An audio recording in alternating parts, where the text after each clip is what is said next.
दिल बहुत टूट गया सर। दिल जो है मतलब कि इस तरह जो रोता है ना, किसी को दिखा भी नहीं सकते कि किस तरह से जो है दिल मेरा जो टूटे हुआ है सर। तो मैं यही चाहूँगा कि जो आप जो भी अब एग्ज़ाम करवाइए अच्छे से करवाइए। और एक तो जो है ऐसा एक बीपीएससी माना जाता है कि बिहार में हम जानते थे कि एक ऐसा आयोग है जो किसी तरह से धांधली नहीं होता है, लेकिन अब क्या एक इसी पर विश्वास था, लेकिन अब इस पर से भी जो विश्वास जो है मेरा जो है टूट गया हुआ है। सर बताइए अभी अब क्या करें? हम आयोग से ही पूछना चाहते हैं। एक तो आपके मेरे पास कोई अवसर नहीं है कि इसके अलावा मैं बीपीएससी के अलावा कुछ करूँ। अब बताइए अब मैं इस सरकार से ही पूछना चाहता हूँ, आप अभी बताइए कि अब मैं क्या करूँ? उसी स्कूल में चुनाव करवाया जाता है, जी जी, एक भी वोटिंग इधर से उधर ना हो, एक भी लोग दोबारा वोटिंग ना करे, उसी स्कूल में उसी शिक्षक के द्वारा कराया जाता है। उसमें धांधली नहीं होती है, लेकिन आप लोगों के भविष्य के साथ इस तरह से खिलवाड़ होता है। इस विषय में आप क्या कहना चाहेंगे? देखिए सबसे बड़ी बात क्या है? नमस्कार, आप देख रहे हैं सही तक न्यूज। मैं विनय, मैं आ पहुंचा हूँ मुजफ्फरपुर के एक लॉज में। जैसा कि मेरे बगल में देख रहे हैं, इन्होंने 67 की बीपीएससी की परीक्षा थी और इन्हें बहुत लंबे टाइम का मेहनत था।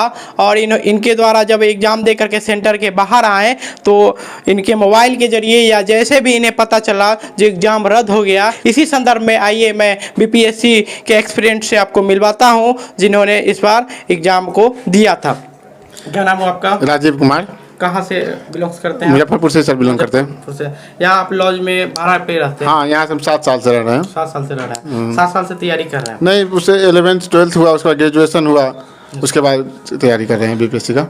अच्छा, ऐसा क्यों? जो बिहार में कोई भी एग्जाम होती है तो इस तरह की झमेला हो जाती है? देखिए, सबसे पहले तो बहाली के लिए भी बहुत लंबा इंतजार करना पड़ता है। एक बीपीएससी ऐसा है जो हर साल का एग्ज़ाम अपना लेती है, लेकिन और भी चीज़ में कोई भी बहाली, पहले उसके लिए भी बहाली आएगा, फॉर्म भराएगा, उसके बाद एग्ज़ाम लेने के लिए भी ट्वीट करना पड़ता था, प्रदर्शन करना पड़ता है, उससे पहले क्वेश्चन आउट होता है। जैसा बिहार का ऐसा कोई एग्ज़ाम ही नहीं है, एक बीपीएससी का नहीं होता था इस बार, लेकिन बीपीएससी ने भी हद कर दिया, बीपीएससी का भी हो गया। जैसे बिहार पुलिस का हो गया, हर एग्ज़ाम से पहले उसका क्वेश्चन आउट होता है, दरोगा का हो गया, बिहार एसएससी का हो गया, सबका आउट होता है। इससे हम लोग तंग आ चुके हैं, सोचते हैं अब जो फॉर्म भरना ही छोड़ दे, यही अच्छा रहेगा मेरे लिए। अभी तक हम बिहार सीजीएल का फॉर्म सचिवालय का नहीं डाले, सोचे डाले कि न डाले, इसी दुविधा में पड़े हुए हैं अभी तक। देखिए, ये जो कलंक है ना, पहले सभी पे लगते थे, जैसे बिहार पुलिस हो गए, मैट्रिक हो गए, इंटर हो गए, लेकिन ये कलंक बीपीएससी पे नहीं लगा था। अगले साल हुआ था एक आध दो सेंटर पे, उसका एग्जाम रद्द करके फिर से लिया गया था। लेकिन इस बार कलंकित बिहार के लोक सेवा आयोग जो प्रतिष्ठित आयोग है वो भी कलंकित हो गई। और आइए मैं और एक एक्सपीरियंस से मिलवाता हूँ। क्या नाम हुआ आपका? मेरा नाम पप्पू कुमार सिंह है सर। पप्पू कुमार, कहाँ से हैं आप? मैं शिवहर से बिलोंग करता हूँ और यहाँ मुजफ्फरपुर में रख के पढ़ाई करता हूँ। एग्जाम सेंटर आपका कहाँ था? किशनगंज था मेरा सर। किशनगंज, बहुत दूरी तय? अरे मत पूछिए सर, सोचिए कि कहाँ शिवहर है और कहाँ किशनगंज हुआ सर। बहुत भीड़ भाड़ था ना? Yes sir. कैसे गए थे आप? बस से ही गए थे इधर से, क्योंकि जो वहाँ पर जो व्यवस्था था नहीं उस तरह से। फिर उधर से आए तो जो समस्या आई, रात को जो है लगभग में 10 से 11 बजे रात को यहाँ पर जो है पहुँचे हुए थे। रास्ते में पता चला कि जो क्या है एग्जाम कैंसिल हो गया। यानी कि मत पूछिए, दर्द इस तरह हुआ कि लगा कि जैसे कैसे जो कुछ जो है कुछ अचानक से घटना घट जाता है ना, उस तरह से हुआ। इसके लिए जो है लगभग में मैं 3 साल से जो है तैयारी कर रहा था। इससे पिछले बार भी मैंने दिया था और इस बार भी दिया, लेकिन इस बार लग रहा था कि जो मेरा जो क्या एग्जाम जो दिए और क्वेश्चन जो कुछ इस तरह से थे, और जैसे वहीं पर फील हो गया कि इस बार जो मेरा जो है निकल जाएगा, इस बार मैं मेंस दूंगा। लेकिन रास्ते में ऐसा घटना हुआ कि देखिए कि एग्जाम कैंसिल हुआ, पूरा जो है दिल टूट गया। एक तो सर होता क्या है कि एक तो बिहार में जो देख रहे हैं कि एक तो जो होता है कि एक तो है एग्जाम के लिए वेट कीजिए कि जो है अब एग्जाम पहले, तो उससे पहले क्या होता है कि अब फॉर्म आएगा, अब फॉर्म आएगा। जैसे ही एग्जाम का जब फॉर्म का जो है डेट आता है, उसके बाद होगा कि अब एग्जाम ले ले, एग्जाम ले ले। जब एग्जाम जो हो जाता है तो उसके बाद क्या होता है कि यह जो है एक तो एग्जाम को देने के लिए जो है क्या होना था, धरना देना पड़ता है, ठीक है, कि अब एग्जाम लीजिए। फिर एग्जाम देने के बाद क्या है, कुछ ऐसे भी क्वेश्चन होते हैं जो विवादित हो जाते हैं, कुछ कोर्ट में जाते हैं। मतलब कि एक जो है एग्जाम देने के लिए जो है लगभग में 3 से जो है 4 साल लग जाते हैं सर। अब सोचिए कि हम लोग क्या होगा सर। क्या अपील करना चाहते हैं आप? सर हम यही अब आयोग से जो है या सरकार से मैं यही अपील करना चाहता हूं, जो हुआ सो हुआ, लेकिन अब जो भी जो है एग्जाम का जो आयोजन किया जाए और जो है सख्त से जो है बरियत से क्या किया जाए, उसका जो है आयोजन किया जाए, किसी तरह से परेशानी नहीं हुआ जाए और सारे चीज़ों टाइम टेबल जो हुआ जाए।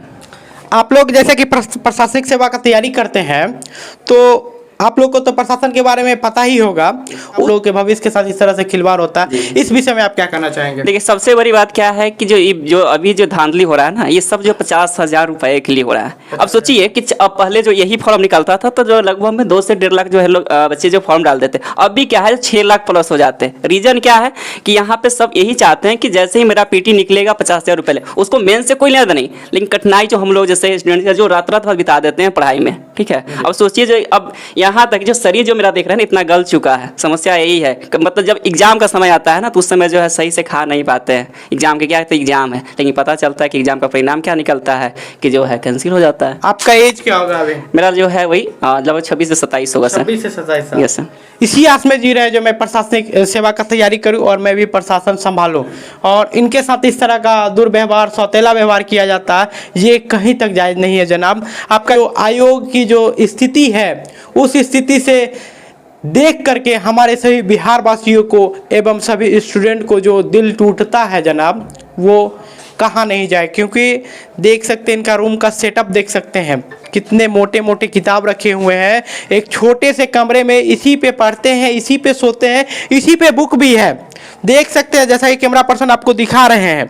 ये शायद हमारे बिहार के मुख्यमंत्री को नहीं दिखेगा एवं बीपीएससी के जो चेयरमैन है उन्हें नहीं दिखेगा, उन्हें स्टूडेंट का दर्द को पता नहीं होगा।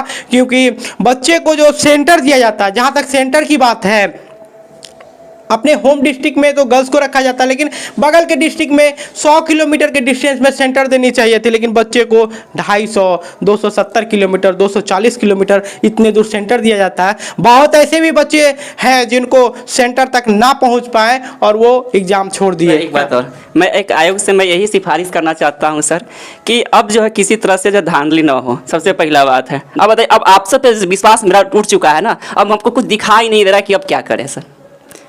देख लीजिए इन बच्चों के दर्द को, क्योंकि बीपीएससी के लिए इतने लोग अपने दिलों और दिमाग पे अपने तैयारी को करके रखे थे, इन्हें बीपीएससी के अलावा कुछ नज़र नहीं आता है। और इनका जो दर्द है ये आप समझ सकते हैं। हमारे बिहार के जितने भी दर्शक देख रहे हैं, अगर आप आवाज़ नहीं उठाएंगे तो आज इनका भविष्य खराब हो रहा है। आज इनके साथ हुआ है, कल आपके बच्चे के साथ भी होगा, आपके गांव समाज के बच्चे के साथ होगा। इसीलिए ज़्यादा से ज़्यादा इस वीडियो को शेयर करें, और यह मेरा प्रयास आपको कैसा लगा कमेंट सेक्शन में ज़रूर बताएं। और मैं सरकार से भी अपील करना चाहूँगा जनाब, ये गरीब के बच्चे हैं, अगर इनके साथ अन्याय होगा तो फिर 5 साल के बाद इन्हीं बच्चों के बीच में आना है क्या? यस सर, सही बात है ना? यस सर, सही है। आज तक बीपीएससी जैसे प्रतिष्ठित आयोग बदनाम नहीं हुई थी, लेकिन इस बार बदनाम हो गई। सर सही बोल रहे हैं। हमारे बिहार के सुशासन बाबू कहे जाते हैं, जी, जी। लेकिन उनके कार्यकाल में इस तरह का नहीं हुआ था। लेकिन कहीं ना कहीं सुशासन बाबू भी इसमें जिम्मेदार है। उनको तो लगभग में 7 घंटा काटने के बाद पता चलता है कि ऐसा घटना हो। उनको तो मतलब सही, हमको लगता है कि ऐसे सरकार जो है उनको कोई जिम्मेवारी ही नहीं है इसके विषय में। मतलब कि हम लोग के प्रति जो है क्या हम करते हैं नहीं करते हैं ना, मतलब कुछ जो है मतलब कुछ ऐसे जो है मेंबर है जैसे कि जो कुछ पैसे के लालच में आके जो है क्या करते हैं, क्वेश्चन आउट करवाते हैं। अब सोचिए जो मैं 105 जो है प्लस करके आया था, ऐसे 105 और 110 के जो बीच में था। मैंने सोचा कि चलो पिछले बार जो है कटअप गया था 100 जनरल 108 गया था, मैं ईडब्ल्यूएस के अंतर्गत था, सोचा था कि 105 के आ जाएगा रिजल्ट। लेकिन सोचिए अगर वह एग्जाम जो है जिस तरह से क्या मतलब कि आउट हुआ, क्या मेरा रिजल्ट आता? नहीं आता, क्योंकि कटअप इस बार फिर जाता 10-15 जाता, फिर हमको क्या करना पड़ता, 2 साल वेट करना पड़ता। अब सोचिए कि मेरा उम्र कहाँ जाता सर। आयोग की एक बहुत अच्छी पहल है जिन्होंने 3 घंटे के अंदर इस एग्ज़ाम को रद्द किया, मैं इसके लिए धन्यवाद देता हूं। और इसमें जितने भी संलिप्त हैं, जितने भी दोषी लोग हैं, उन पे कार्रवाई की जाए। सिर्फ एक्सपेल करने से काम नहीं चलेगा, क्योंकि आप जितने एक्सपेल करेंगे उन्होंने क्वेश्चन को बेच करके धांधली करके उतना पैसा कमा लिया है, इससे उनको फ़र्क नहीं पड़ता है। उन पे एक सुनिश्चित कार्रवाई की जानी चाहिए थी, उन्हें जॉब से पूर्ण रूपेण हटाने चाहिए थी। वहाँ पे जितने भी पुलिस पदाधिकारी थे एवं जितने भी लोग थे उन पे उचित कार्रवाई की जाए। अंत में पूरी वीडियो देखने के लिए आप सभी दर्शकों को धन्यवाद।